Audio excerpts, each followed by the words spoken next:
বর্ণাঢ্য আয়োজনের মধ্য দিয়ে চলছে রাজশাহী কলেজের 2 দিনব্যাপী এইচএসসি অ্যালামনাই। সকালে কলেজ চত্বর থেকে আনন্দ শোভাযাত্রা বেরিয়ে নগরীর প্রধান প্রধান সড়ক প্রদক্ষিণ করে। পরে অনুষ্ঠিত হয় আলোচনা সভা।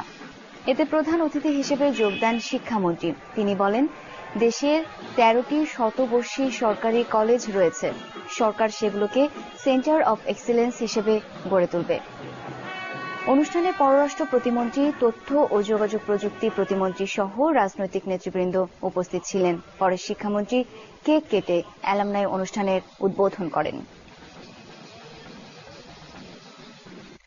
আমাদের দেশে যে 13টি শতবর্ষী কলেজ রয়েছে, সবগুলোই স্বনামধন্য কলেজ। সেই কলেজগুলো প্রত্যেকটিকে আমরা দেশের সেন্টার অফ এক্সেলেন্স হিসেবে গড়ে তুলতে চাই।